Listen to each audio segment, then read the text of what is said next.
अस्सलाम वालेकुम, मैं हूं समर अब्बास। आप मेरा व्लॉग देख रहे हैं। नाज़रीन, आरिफ अलवी साहब ने बिलाखिर एक ख़त लिख दिया। आरिफ अलवी साहब ने ख़त लिख के पाकिस्तान तहरीक इंसाफ को भी खुश कर दिया। उन्होंने जितने भी फ़रीक़ैन इसलिए पाकिस्तान तहरीक इंसाफ को भी खुश कर दिया, इलेक्शन कमीशन ऑफ पाकिस्तान को भी खुश कर दिया, मुस्लिम लीग नवाज़ को भी खुश कर दिया और भाई लोगों को भी खुश कर दिया। हुआ ये नाज़रीन, इस ख़त के अंदर बड़ी बारीक बात डाली आरिफ अलवी साहब ने।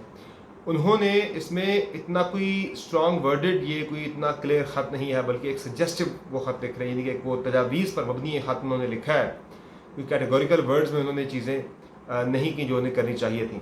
इलेक्शन की तारीख के हवाले से जिस तरह मैंने कल बात की थी कि सदर साहब का आइनी इख्तियार नहीं सिर्फ, बल्कि सदर साहब की आइनी ज़िम्मेदारी है कि वो इलेक्शन की तारीख दें। आज सदर साहब को ख्याल आया कि अब 6 नवंबर को इलेक्शन हो जाना चाहिए, चूँकि इलेक्शन के यानी कि 6 नवंबर से आज 89 डेज़ आगे बनते, 6 नवंबर पे जाके असम्बली की तहरीर होने के बाद। तो सदर साहब ने एक काम ये किया जनाब कि उन्होंने इस मामले में क्लियर कोई उस तरह से क्लियर वर्डेड कोई डेट नहीं दी कि इस तारीख पे इलेक्शन हर सूरत में हो जाने चाहिए।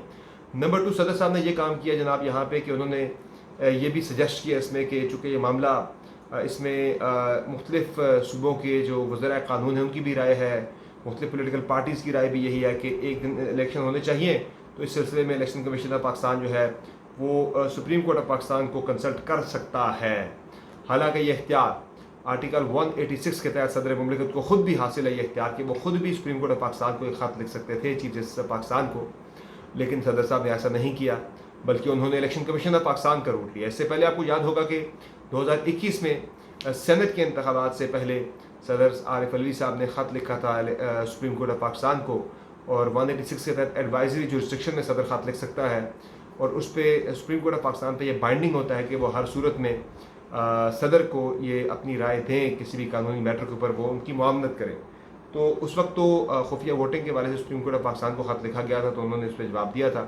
तो इस पर भी सदर साहब एक ख़त सुप्रीम कोर्ट ऑफ पाकिस्तान को लिख सकते थे, लेकिन उन्होंने रूट लिया इलेक्शन कमीशन ऑफ पाकिस्तान का। इलेक्शन कमीशन की मर्जी है कि उस सदर की जो तजवीज़ है कि सुप्रीम कोर्ट के साथ मामला टेकअप किया जाए, उस तजवीज़ को वो माने या ना माने। सदर साहब की जो तजवीज़ है कि 6 नवंबर को इंतखाबात हों, वो इलेक्शन कमीशन ऑफ पाकिस्तान माने या ना माने।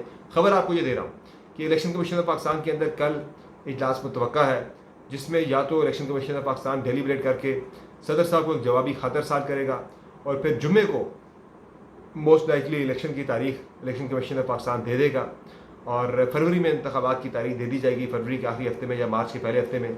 और ज़्यादा इम्कान यही है कि फरवरी में इंतखाबात की तारीख दे दी जाएगी, मिड फरवरी की।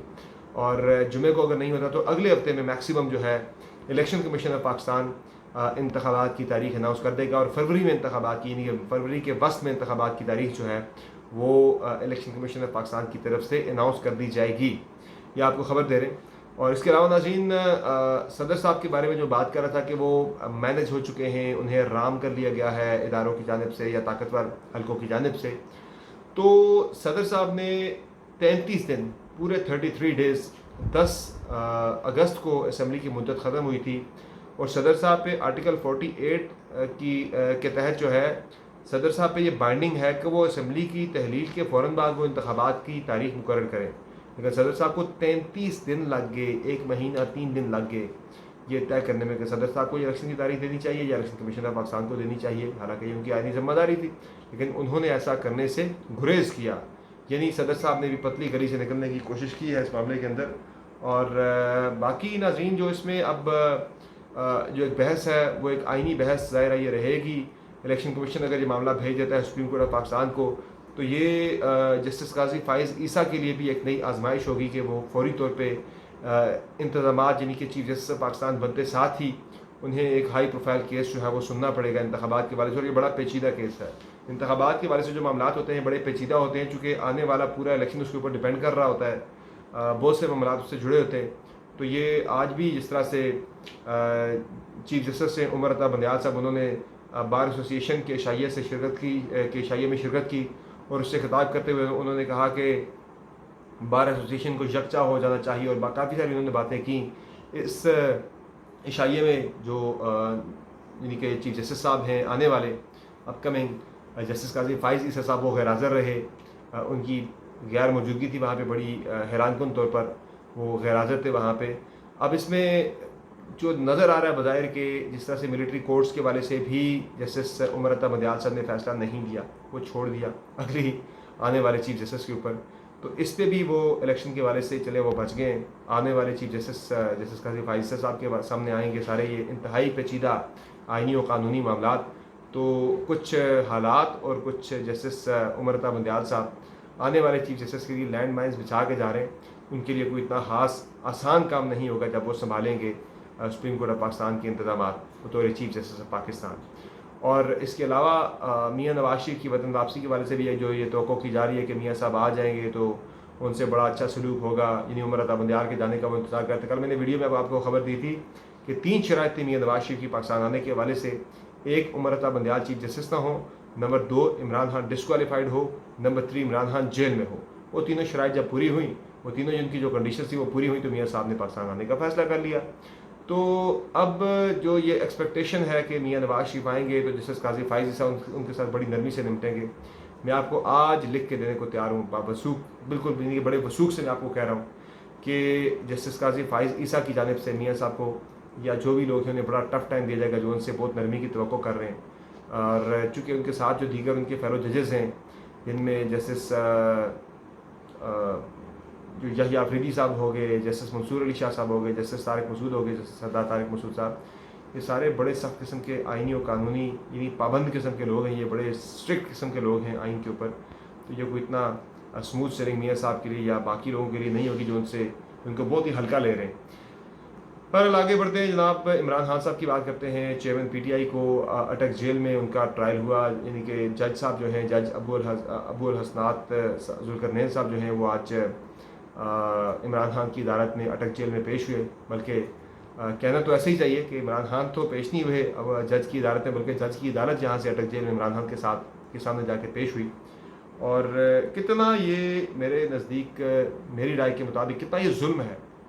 हमारा कानूनी निज़ाम आप देखें कितना रॉट हो चुका है, कितना गल सड़ चुका है, कितना तबाह हाली का शिकार है कि आज एक केस ज़ेर इल्तवा है अटक जेल के अंदर, दूसरी समाअत आज हो गई। उन्होंने 26 सितंबर की तारीख भी डाल दी 13 दिन बाद की, और इस्लामाबाद हाई कोर्ट के अंदर एक फ़ैसला महफूज है कि इमरान खान के साइफर केस की समाअत अटक जेल में होनी चाहिए या नहीं होनी चाहिए। ये कितना मुज़ेक़ा खेज़ है, कितना ये एक मुझे तो एक ये लतीफ़ा सा लगता है पाकिस्तान के अंदर जब हम अदालती निज़ाम की बात करते हैं, जुडिशल सिस्टम की हम बात करते हैं, अजीब मजाक बन के रह चुका है, अजीब तमाशा बन के रह चुका है कि वो मैटर कि जिस पर आज समाअत होनी थी अटक जेल के अंदर, उस समाअत के वाले से इस्लामाबाद हाई कोर्ट फैसला महफूज करती है कि यानी अटक जेल में इमरान खान के ट्रायल के खिलाफ, और आज सेकंड समाअत हो भी जाती है और वो फैसला अभी तक महफूज पड़ा है। पता नहीं कौन से साथ खाने में डाल दिया गया है ये फैसला। एक मजाक तो ये पाकिस्तान के लिए बना हुआ है। अब देखते हैं कि यही कानून जो है, यही जो अदालतें हैं, ये मियाँ नवाज शरीफ के साथ क्या एक लाडले वाला सलूक करती हैं या उनके साथ भी लेवल प्लेइंग यानी कि जो है एक सलूक रवैया उनके साथ भी बरता जाता है। लेकिन ऐसा होगा नहीं, उनके साथ तो ज़ाहिर नरमी बरती जाएगी क्योंकि वो तो अब कबूलियत की जो है वो सारी मनाजिल तय कर चुके हैं। पाकिस्तान में बात होती है कि फ़लाँ बड़ा पॉपुलर, फ़लाँ बड़ा पॉपुलर। इमरान खान की बात होती है कि वो बहुत ज़्यादा मकबूल है, लेकिन उनकी मकबूलियत से ज़्यादा चूँकि उनकी कबूलियत नहीं है तो इसलिए उनके लिए बड़ी मुश्किलात हैं सियासी मैदान के अंदर। तो ये एक बड़ा अलमिया है। बहरहाल ये तो अब जब हमारी डेमोक्रेसी पाकिस्तान के अंदर डेमोक्रेटिक प्रोसेस चलता रहेगा तो हमारी डेमोक्रेसी इवॉल्व करेगी और इन चीज़ों से पाकिस्तान जो है वो बाहर आएगा। और बाकी नाज़रीन, ये सारे मामला थे। मियाँ नवाज शरीफ ने पाकिस्तान आना है, 21 तारीख को पहुँचेंगे। और जिस तरह मैंने कल बताया था कि उनकी होनी तो गिरफ्तारी है, बेल बिफोर अरेस्ट वो ले नहीं सकते क्योंकि वो एक इनके इश्तिहारी अदालत से वो मफरूर है, अदालती मफरूर भी हैं और सज़ा याफ्ता भी हैं। तो उन्हें पहले अपने आप को आके अदालत के सामने सरेंडर करना होगा, उसके बाद फिर उनकी सस्पेंशन ऑफ सेंटेंस और फिर ज़मानत के हवाले से उनके जो है वो केस उनका लगेगा। तो ये सारी आज की हैपनिंग्स थी जिन पे बात करना ज़रूरी थी क्योंकि सदर साहब के वाले से जो पर्सपेक्टिव है राइट वो जाना चाहिए। Pakistan Tehreek Insaf core committee appreciate तो कर रही है सदर साहब के फैसले को, लेकिन मेरी नज़र में ये सदर साहब की तरफ से एक आई वॉश था और उन्होंने तमाम फरीकैन को खुश करने की एक भरपूर कोशिश की है। देखते हैं इस पर वो लॉन्ग टर्म में कामयाब होते हैं या नहीं, वक्त बताएगा। इजाज़त दीजिए, खुदा हाफ़िज़।